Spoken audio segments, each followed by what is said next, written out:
Ayun, magandang gabi po mga Lods. Dumating na po yung wood stock ni V2 natin, ng ating unit. Ayun. Kakauwi lang namin, 11 PM na ng gabi mga bossing. Yan, kakauwi lang galing San Fernando. At ito, buksan na natin kung anong itsura. Medyo nagiba yung design nito sa pinagawa natin. Hindi nasunod, pero okay lang. Medyo nalito lang si maker.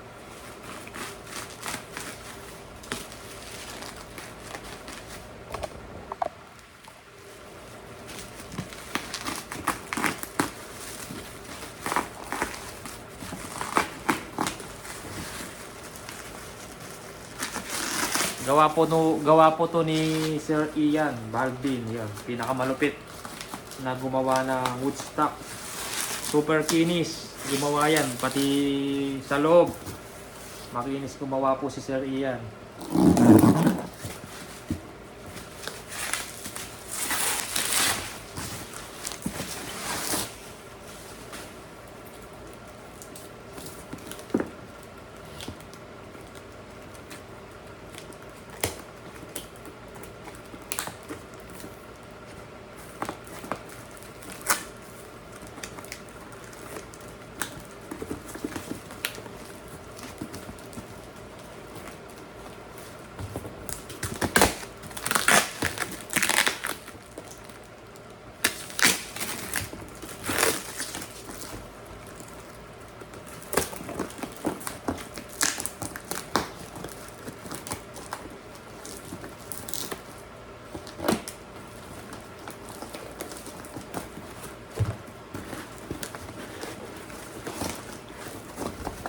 Yun.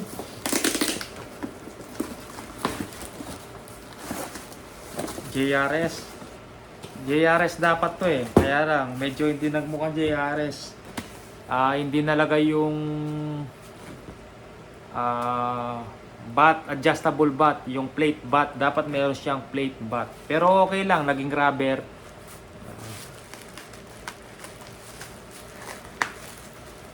Hindi na pwedeng lagyan eh kasi nagawa na. Hindi na pwedeng baguhin mga bossing. Pero wala pong problema sa atin.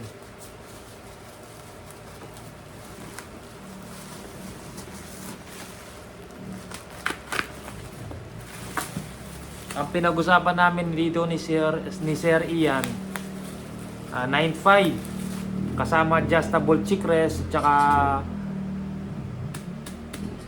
adjustable butt plate.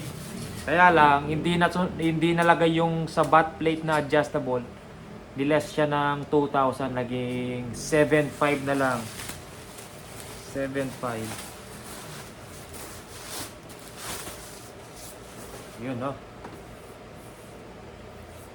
Adjustable to mga lods. Cheek rest. Pwedeng taas, pwedeng ibaba. Dapat meron siya dito adjustable butt plate, aluminum, tapos meron siya na adjust dito, aluminum tapos rubber. Kita nyo naman, napakakinis. Pati bakas ng liya wala kang makikita sa kinis mga bossing. Kahit sa loob, ganyan po kagaling, kakinis gumawa si Sir Ian Baldwin. Yan, no? Pansin nyo, napakakinis pati sa loob. Yung iba kasi may bakas na liya mga lods eh. Ito talagang makinis na makinis, walang bakas. Pulidong pulido ang yari, oh. Napakakinis mga lods. Ngayon lagay natin si B2. Ito si B2 mga lods, nakalagay na yung sleeve niya. Ito yung silencer niya, jumbo. Ito nakatabi to, gamit na to dati na to mga lods. Sayang naman kung hindi magagamit.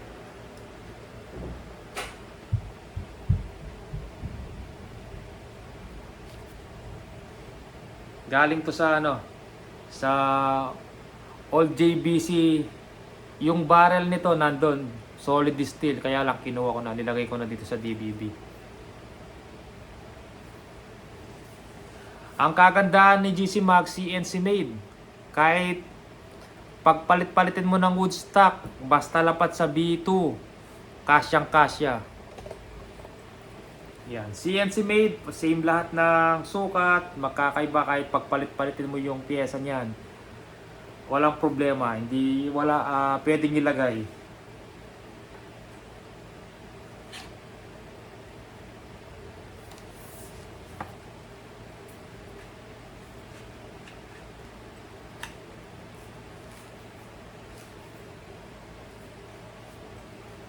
Yun.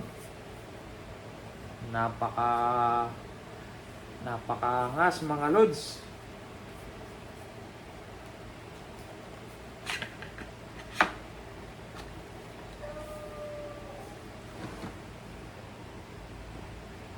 Ayan siya, lupit oh. Tornilyo. Yan, may pre-tornilyo na yan. Stainless sa gumawa ng wood stock natin. Higpitan natin.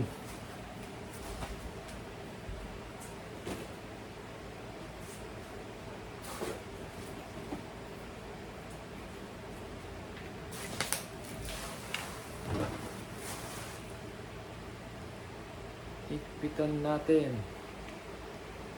Ngayon, kompleto na yung unit natin. I-tune na lang natin. Siyempre, hindi pa natin alam kung maganda tumama. Pero yung barrel na to maganda tumama. Siyempre, itutono natin sa unit na to kung saan siya maganda tumama mga bossing.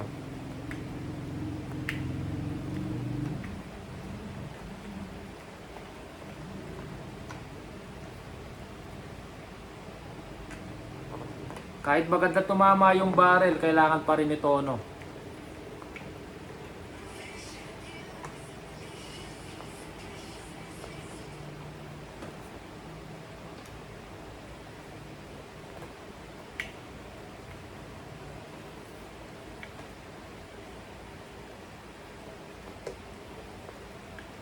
Tanggalin nga natin, parang ayaw maigpit ha.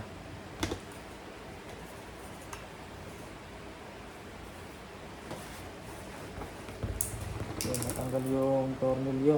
Check natin kung pasok sa butas.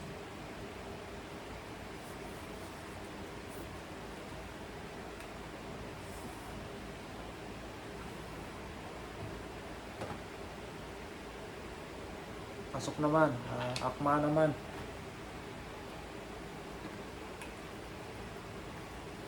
Yun, kumapit na. Ayun, kumapit na siya. Ito na lang isa.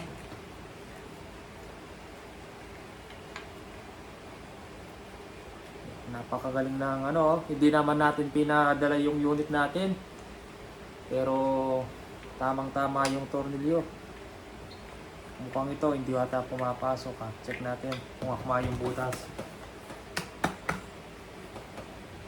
Ito, pumasok na, naikpitan na. Pero yung isa, hindi pa mga bossing.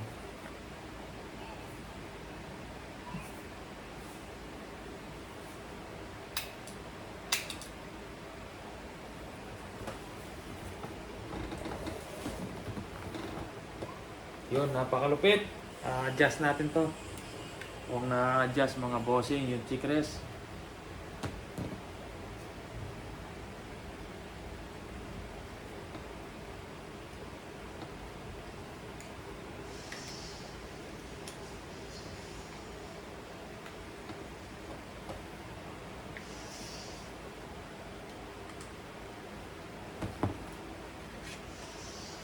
Yun, adjust siya. Tapos itan natin, pantay lang natin.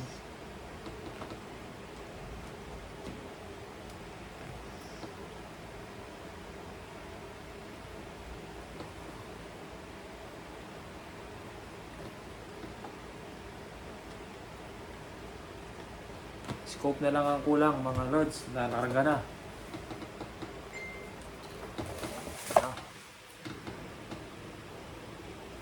Semi-compact siya, semi-compact mga lods.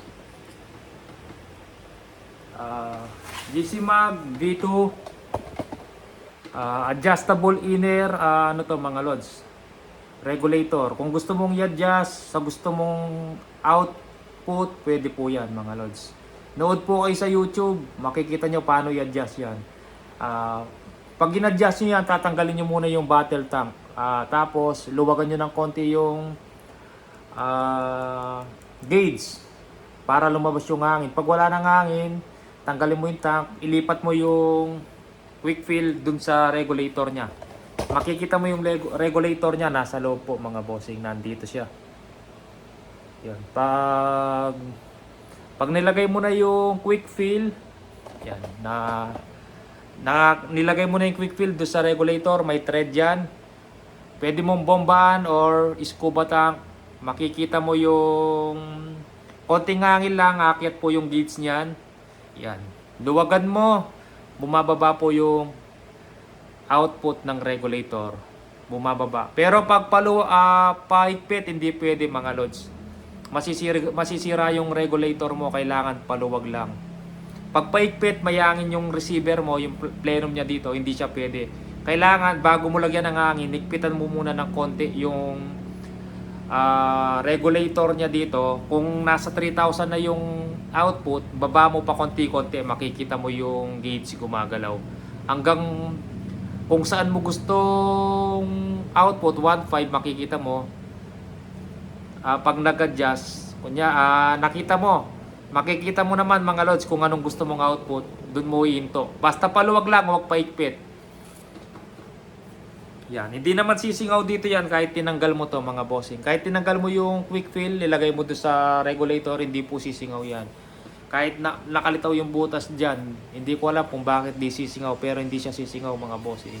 Kasi nag-adjust na ako nito yung dating Movil ko, ganun yung ginawa. Pag pinanood nyo sa YouTube, meron po yan, tutorial, kung paano i-adjust yung regulator. Tapos ito, one piece to, hindi to offset mga bossing ha. Buo po yan, nakadesign lang na ganyan, pero buo po siya na aluminum, hindi po siya offset. Ito po yung regulator niya. Ito, ring to, ring ng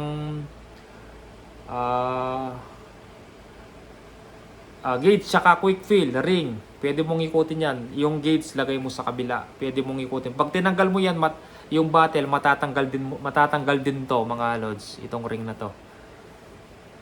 Yan. Adjustable power niya.